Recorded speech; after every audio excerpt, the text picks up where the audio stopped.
welcome to my channel. Thanks for joining me. For those of you who have been here before, my subscribers, welcome back. For those of you who are new, welcome. And I hope that you enjoy this series on the archetypes and elements. If you do enjoy these types of readings, please be sure to subscribe to my channel and click the thumbs up and maybe even leave a comment below. Really appreciate it. And if it is your first time here, you might want to go back and check out the introduction video that kind of explains the method to my madness here. But basically what we're doing is we're looking at each of the archetype cards from the Myss archetype cards and going through each one and exploring it from the lens of the 4 elements plus the 5th element of the divine or space or ether, whatever you'd like to call it. So down here, I've separated each of my decks into the suits that represent the 4 basic elements. So earth, air, fire, and water. So we might see how these attributes of the different archetypes play into your material world, your mental world, your creativity and sexuality, and then your emotions. And then we'll also look at some of the cards from the Goddess Inspiration Oracle and the Gods and Titans Oracle. And then up here I have the major arcana from each of my tarot decks, and we'll pull some cards from each of those too to get a little bit more insight. So today we're talking about the child archetype. This is the first reading I've done on the child archetype. Now there's going to be 5 of these because there are 5 different subsets of the child archetype. So today we're focusing on the divine child. Something important to note about the child archetype, according to Myss in her book Sacred Contracts, there are 12 major archetypes that play a major role in each of our lives. And out of that 12, there are 4 archetypes that each of us has as part of that core group. So the child, the saboteur, the victim, and the prostitute are present in everybody's core makeup. So when it comes to the child archetype, there are 5 different types of child archetypes to choose from. So you'll want to give it a lot of thought and think carefully about which one you resonate with most strongly. Because your child archetype, it's the first one that you're exposed to, and it plays a pivotal role in the rest of your life and how that takes shape. And we all have to come to peace with our child archetype in order to make progress towards our spiritual goals. So the child archetype is closely related to the innocent and magical child. So you might want to take a look at that video as well when it comes out. But what distinguishes the divine child archetype from the magical or innocent child is that the divine child has a redemptive mission on earth. So think about Jesus, for example, the Messiah. He was sent here to save people. And then an interesting thing that Myss pointed out on her website is that this archetype of the divine family has been around for a really long time. Prior to Jesus, there was the Egyptian divine family of Osiris, Isis, and Horus. And I think Horus also, if I'm not mistaken, had a redemptive mission here on earth. But what changed when we came about 2,000 years ago, when the Piscean age was beginning, that's when Christianity took a hold, and we came up with God the Father, Mary, and Jesus as the new divine family. So what differentiated the Egyptian divine family from the Christian divine family? It's sort of that warm-hearted love. I think that's sort of what differentiated it. And so now we're coming up on the age of Aquarius, and I don't know, you hear a lot of talk about like twin flame union and indigo children and all that kind of stuff. And so I don't know, it's kind of interesting to see. It'll be interesting to see who resonates with this particular archetype. So the divine child is associated with innocence, purity, and most importantly, redemption. So it does have a shadow side, and the shadow side is the inability to defend oneself against negative forces. So basically, the divine child sees everything through the eyes of a benevolent, trusting god or goddess. And so I think because of that, they aren't always on guard against those negative forces.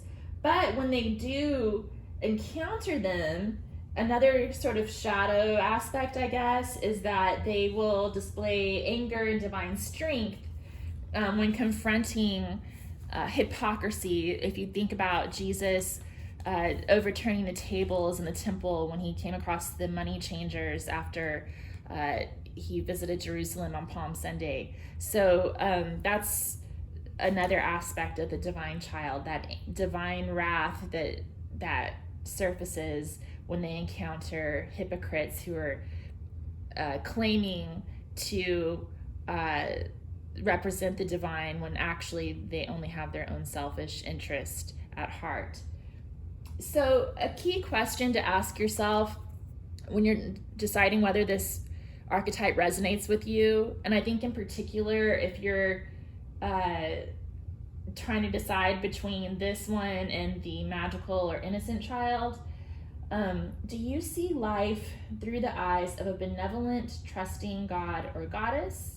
Or do you tend to respond initially with fear of being hurt or with a desire to hurt others first? Okay, and so if you look at the card, it says light attributes. Innocence, purity, and redemption suggest a special connection with the divine. And in its shadow attribute, an inability to defend oneself against negative forces. All right.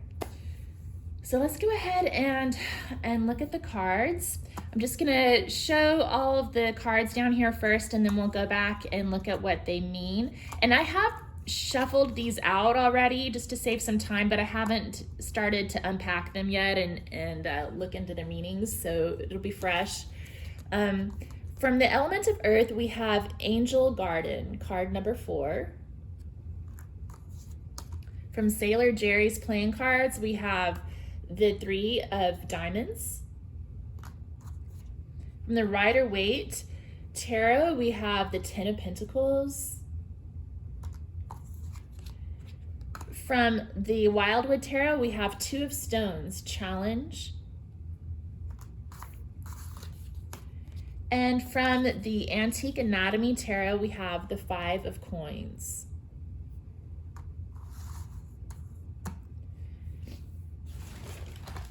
And so from the element of air, we had 2 of these working with the 4 elements oracle cards pop up. Actually, the cards kept trying to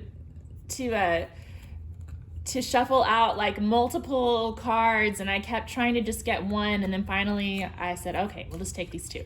So we have Worlds Within Worlds, card number 1, and Butterfly Fairy Queen, card number A12.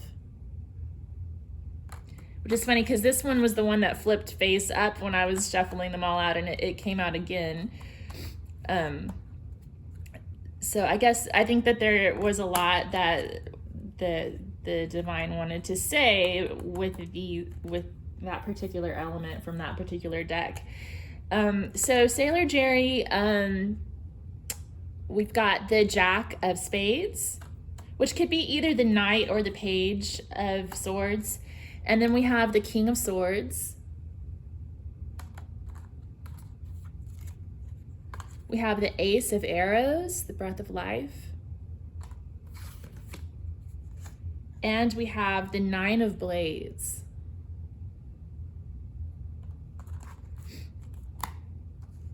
From the element of fire, we have card number 3, the Power of Prayer, from the Working with the Four Elements Oracle. From Sailor Jerry, we have the 7 of Clubs. From Rider Waite, we have the 9 of Wands. From the Wildwood Tarot, we have the 8 of Bows, Hearthfire. And from the Antique Anatomy Tarot, we have the Page of Rods.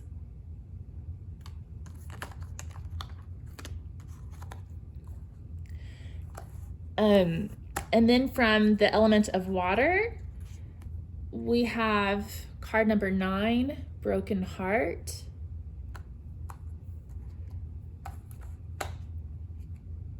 We have the Jack of Hearts. We have the 3 of Cups. We have the 8 of Vessels, Rebirth. And we have the 3 of Elixirs. Interesting. Okay. So just as an overall energy, what I'm picking up on from this, all of these cards, is struggles. Like I'm just envisioning like how hard it must be to be God incarnate, and you know, perhaps all of us are in a way. Like, you know, we each have a soul contract. We come here to earth, but we're really a divine soul. Jesus in particular, you know, those type of figures. It seems like what I'm picking up on is like what a burden it is to be trapped in this earthly material world when your soul is really divine, and I guess just having to struggle with all the things that us, you know, regular human beings have to struggle with on a day-to-day basis. That's sort of this overall energy that I'm getting.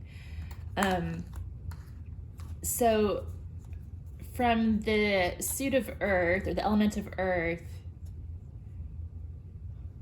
yeah, that I'm sort of picking up on that. Like, first we had the 3 of Diamonds come out, and that's about creativity, building things, creating structure in the material world.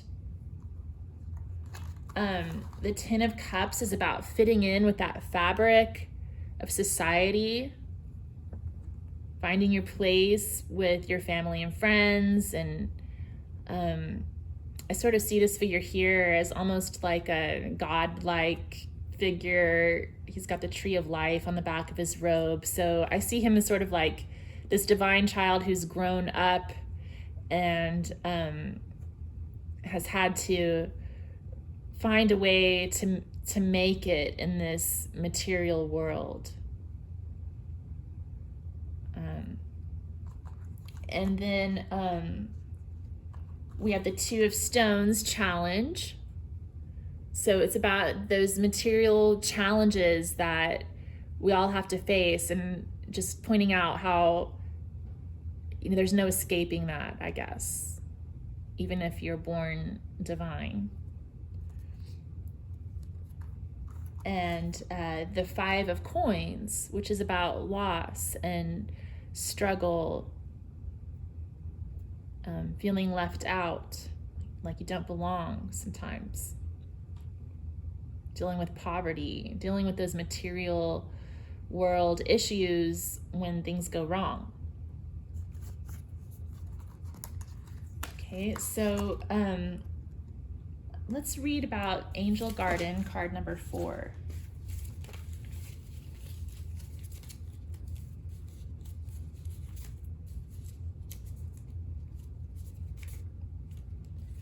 Four of Earth.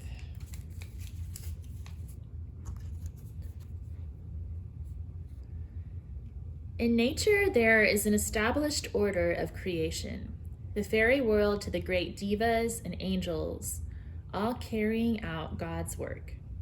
The geometric triangles and the rainbow colors are the angel vibration notes of creation to the fairy world.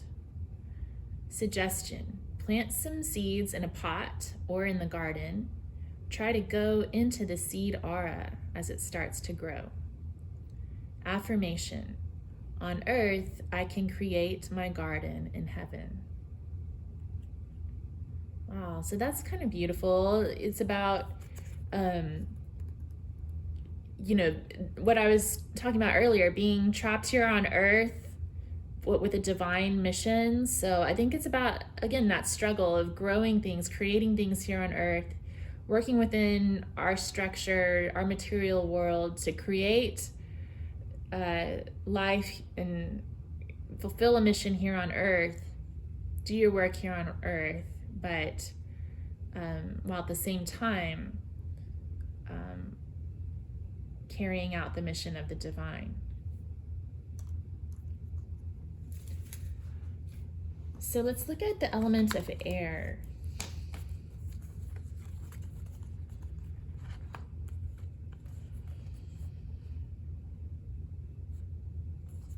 So we have two court cards, the Jack of Spades and the King of Swords. So with this, especially with the Jack, it's more of that, I'm getting anger, sort of like that divine anger that we were talking about earlier, and also discretion and using wisdom and being a judge. So I think that this is just showing that how sometimes the shadow aspect of the divine child, there's a need to express this divine anger and judge others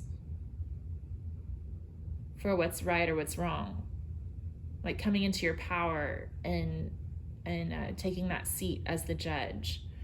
And also in both of these cards, we have a sword, the character's holding a sword, and that sword is like the sword of truth. In the Wildwood deck, the swords are actually portrayed as arrows, but it's still about truth, breath of life,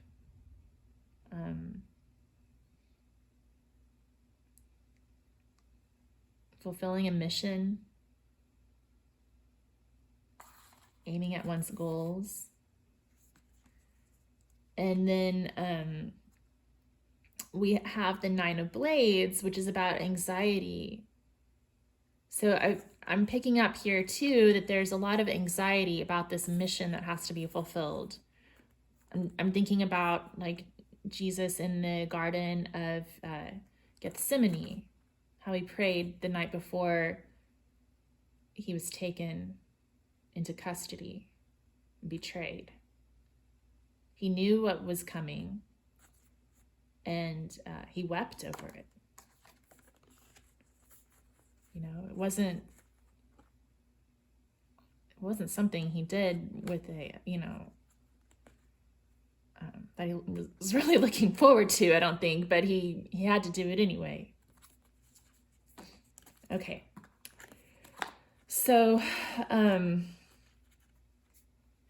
let's read about the two cards that popped out from the working with the 4 elements deck. And like I said, the air element was really jumpy with that particular deck. So I'm interested to see what we ended up with here.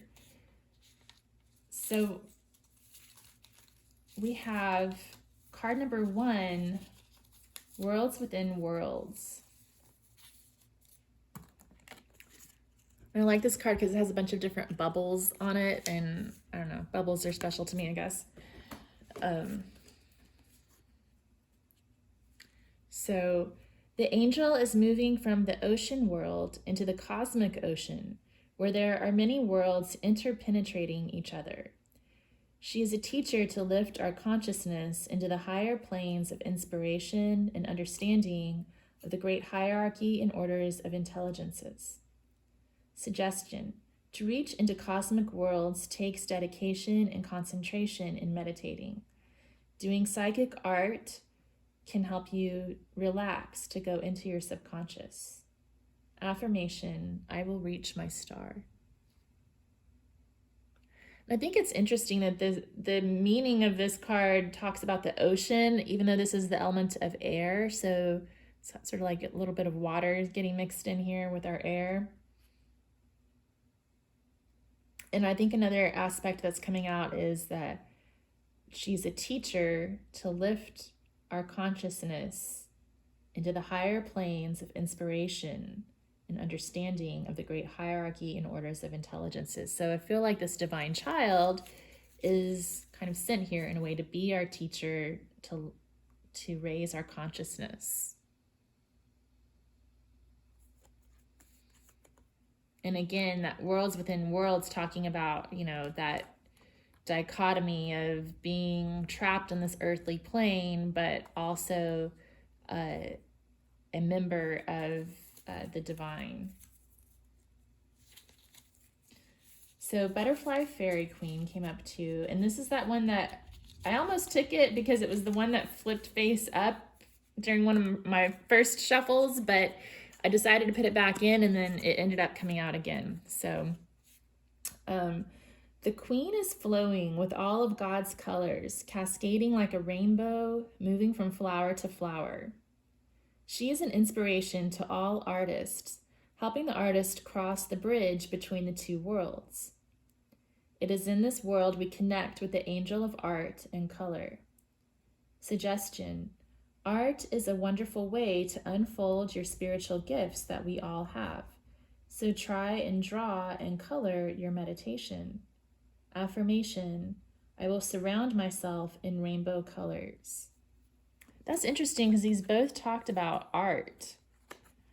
So in the tarot cards and the playing cards, we've got a lot of anxiety here over this sacred mission that the divine child was sent to perform. And I feel like these two cards are kind of providing some soothing guidance to use art and meditation to help yourself stay comfortable, calm, and embrace what you have to do. Also, it's making me think about Jesus's art as a carpenter. Maybe that was sort of how he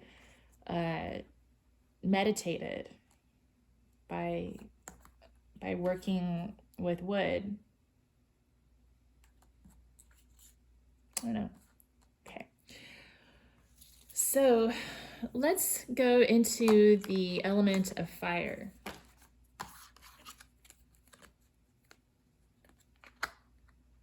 I think it's great that the power of prayer showed up too. We'll talk about that in a minute. So we have the Page of Rods, which is about adventure. That's what I usually think of first when I see this card. Adventure, going on a journey. And it's often a spiritual journey. The wands are a very spiritual suit. Following your passion, your mission in life. Okay. And then we have some more anxiety. It's kind of fun. We have 7, 8, 9. So we have the 7 of clubs, which is about standing your ground, doing what you have to do in the face of adversity. This could almost be seen as that card where I'm getting that vision again of Jesus like whipping all the money changers at the temple here. Again, that divine wrath coming into play when it's needed. And then 8 of Bows, hearth fire. So this to me is sort of like a comforting aspect of coming of becoming manifest in the three-dimensional reality of human life. You know, this is one of the benefits.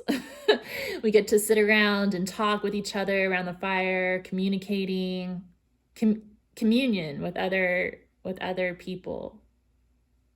That's one of the blessings of being in this material world.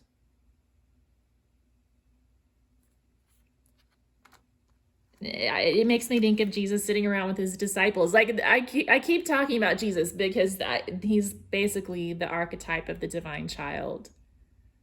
You know, I imagine that he took great comfort in that social time that he had with these special people who followed him during his lifetime. And then the Nine of Wands, it's about that anxiety setting in again, about this mission. You know, it's not pleasant. It's got to be done. And in your human form, that anxiety is inevitable when you know what's coming, but you're still human. You still have human fears and human hormones and things like that.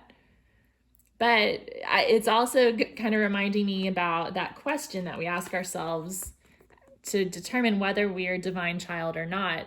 Are we seeing everything through the eyes of trust and trusting God, or are we afraid? What's our first reaction?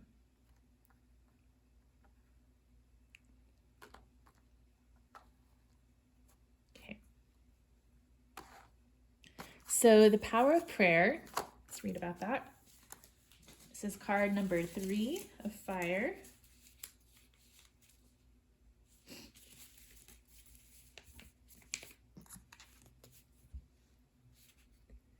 In prayer, we can create a spiritual aura around us like a bubble.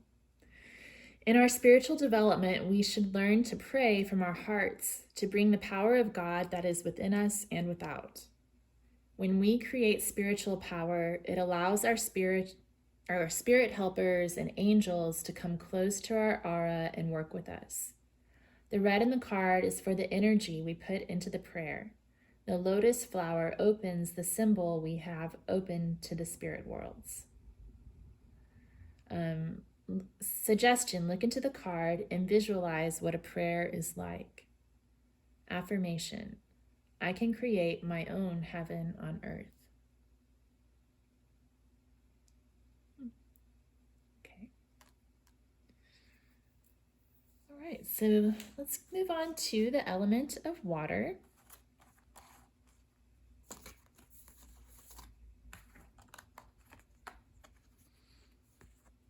We have the Jack of Hearts, which could be interpreted as either the page or the knight.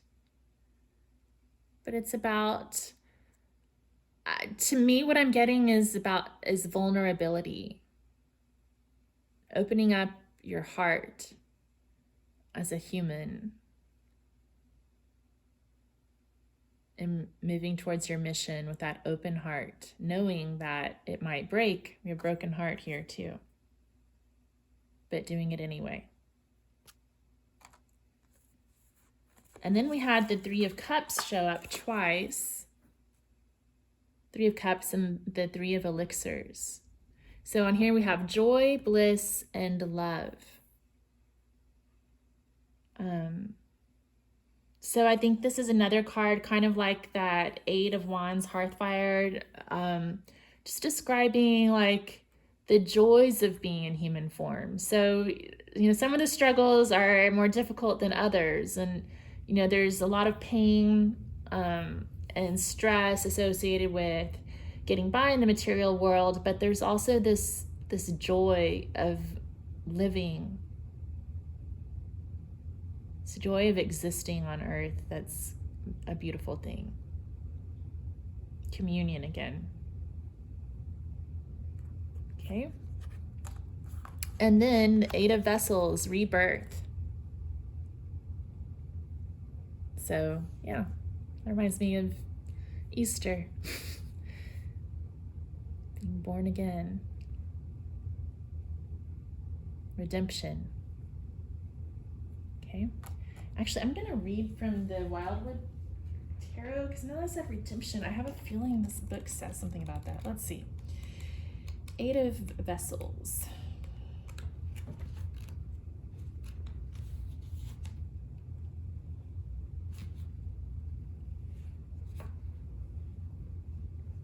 Okay, I'm just going to read from the book on this one. By looking at the past, acknowledging our mistakes, and learning from them, we grow and attain new wisdom. The future waits to be unfolded by our positive action as we become the 8th vessel and receive powerful, rejuvenating energies of rebirth. Rejoice. A time of renewal and potential is here. The cycle of rebirth and healing brings inner peace and confidence. Once you accept all the blessings and gifts of life can be yours, or indeed already belong to you, the fear of asking is gone. It is time to shed the skin of the past and accept and utilize the overflowing potential of the present that is freely available to you. Do not be afraid to make mistakes. Do not be afraid to ask, why not me? See potential where others only see barriers. See challenge as others see impossible odds. Apply all that you have learned through experience and toil to any problem, and you will not fail. You have striven to survive and absorb insight. You have endured loss to retain your integrity. All of these trials have made you stronger, wiser, and more effective. Drink of this new fountain of opportunity and renew your life objectives. You have endured the past.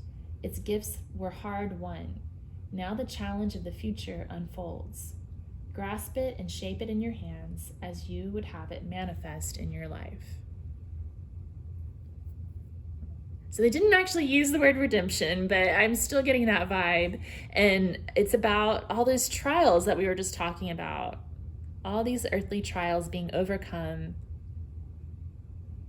and now moving on towards the future.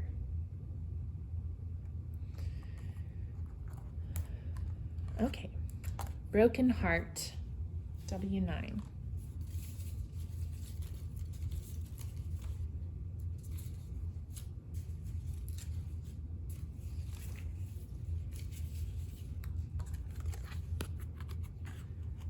The heart is split in two, and the water lily has no grounding, being carried away by the river of emotion. The angel near the fire is the symbol of the phoenix rising from the fire. Rebirth, yep. The crystals are for the clarity and understanding to return in our lives. Suggestion: trust your feelings and live in harmony with them. Affirmation: like the phoenix, I will reach new heights. Oh my goodness. Death and rebirth. Okay. So, let's do the tarot first, and then I'll look at the divine oracle cards. So first, from the Antique Anatomy Tarot, let's shuffle out a message. What do you have to tell us about the divine child archetype? Okay, let's just get one card if we can, preferably. The Chariot. Okay, and from the Wildwood Tarot, give me a message, preferably just one card about the divine child archetype.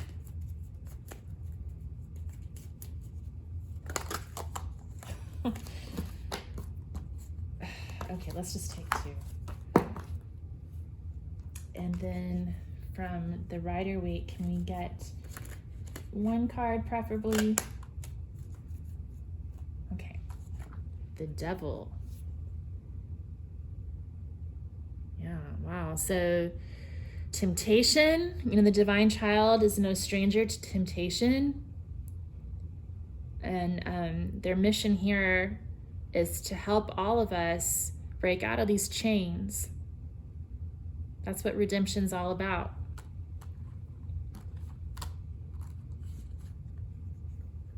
And then from the Rider-Waite, we have the Blasted Oak and the Seer. So the blasted oak is sort of like a cross between the Tower and the Hanged Man, but it's mainly the Tower because it's card number 16. So it's about those big moments of change when everything comes crashing down. And this is always the divine intervening.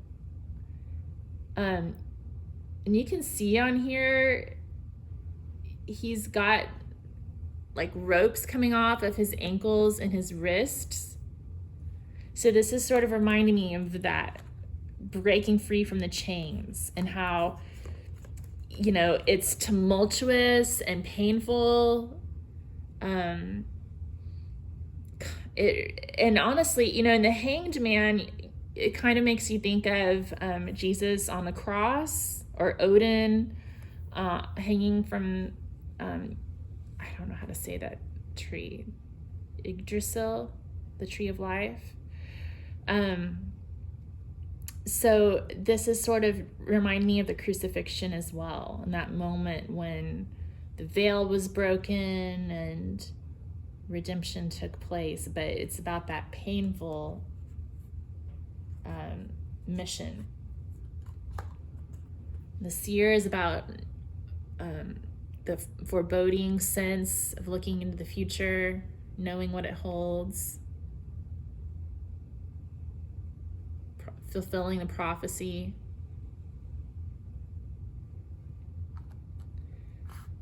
And the Chariot is about success. And it sort of reminds me of the phoenix rising from the ashes, moving forward, fulfilling your mission. Okay. What else does the Antique Anatomy book say about the Chariot?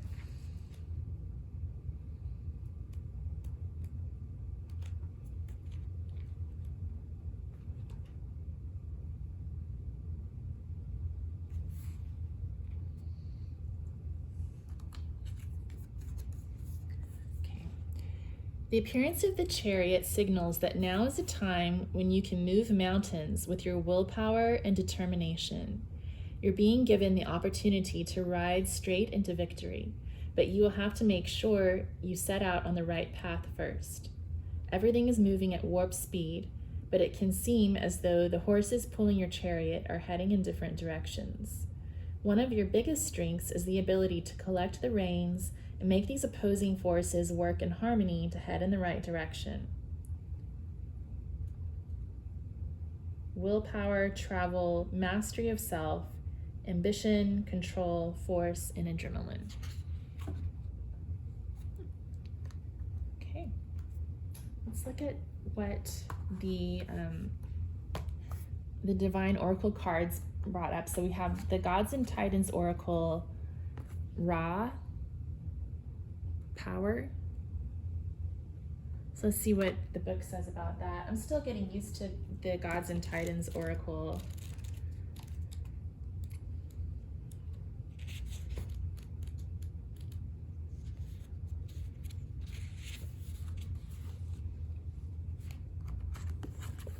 Okay, this says, know that you have power and it is real. This card is an invitation to be your most vital self and develop your power from the inside out.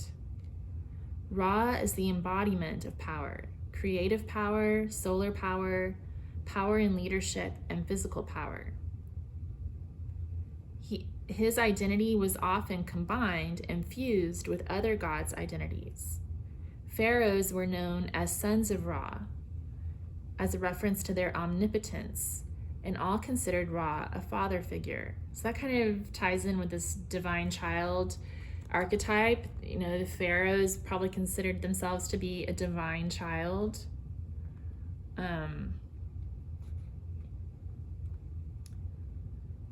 Around the 4th and 5th dynasties, his cult grew to become one of the most commanding in Egypt, and it was then that he inspired huge constructions, including temples, public spaces, pyramids, and tombs, most of them aligned to the cycles of the sun. Ra's worshippers created, practiced, and recorded beautiful and magical prayers, rites, and invocations of all kinds, and many still survive today. He was one of the most recognized solar deities of almost any culture, the personification of the sun. Ra calls us to power up and become fully alive. When we feel drained or powerless, we are not honoring our birthright. When it seems like our lives are being controlled by rules and what others ask or tell us to do, it is easy to feel powerless. True power is always a pure and good force, and we find it by looking inward. Developing practices that enable us to increase our inner power can help us to retain a good level of energy. This means we can feel empowered even under difficult circumstances. When we don't feel like we are in control of a certain situation, we need only look inward to see that we do have true power over how we deal with and respond to situations.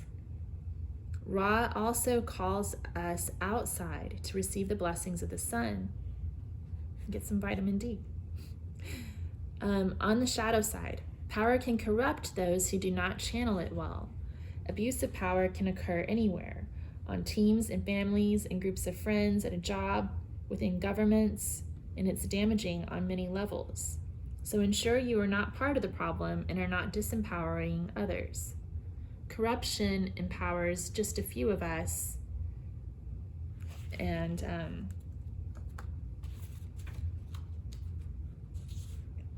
is answerable to the laws of Mot and Man.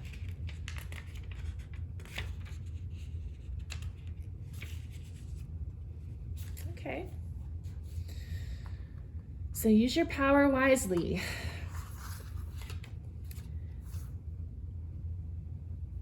And then we also have Pele, goddess of fire. Be empowered by anger. Wow, that anger is really coming through strongly in this archetype. I wonder if the divine child in each of us is being called to that divine wrath right now. I don't know, it's kind of interesting. Pele.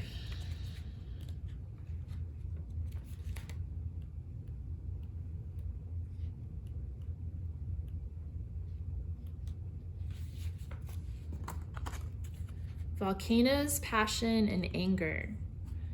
The Hawaiians believe in a tempestuous goddess named Pele. Pele rules over all kinds of fire, but especially over lava that flows from erupting volcanoes. Famed for her love affairs as well as her temper, Pele often appears to worshippers in the guise of a woman as beautiful as the moon. Others say she looks like a terrible hag, with brown flesh as crumpled as coarse lava. Whichever way the goddess chooses to present herself, we all agree about her fiery temperament and her ability to destroy as well as create. The passion of anger has an urgency that can help us better our lives. Pele's ability to present herself as either a wrinkled hag or a seductive woman suggests the inner turmoil that rage can create in women. It reveals the ugliness and discomfort that women often feel when angered, along with the empowerment that anger can bring. That's interesting. So I'm also definitely getting a strong message to channel your anger wisely and to not just stuff it away either, to know that that anger is there for a reason, and to listen to what it's telling you and act from wisdom. Let's see if we can get a few quotes. Anything else you can tell us about the divine child?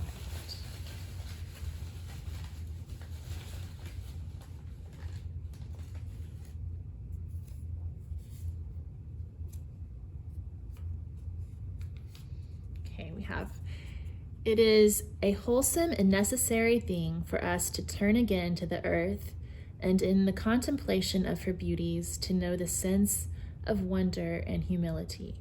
Rachel Carson.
try one more time and get another quote here.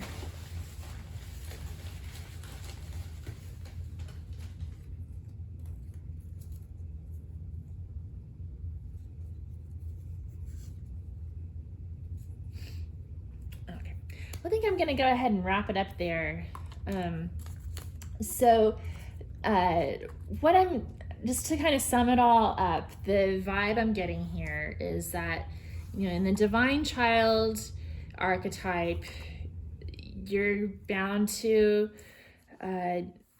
come across trials like we all do, but it may just be sort of frustrating because you're here for a divine mission, and maybe you've always got this sense that you're one with the divine, but yet manifested here in this 3D reality and dealing with the discomfort associated with that, but also the joy and the communion that it brings.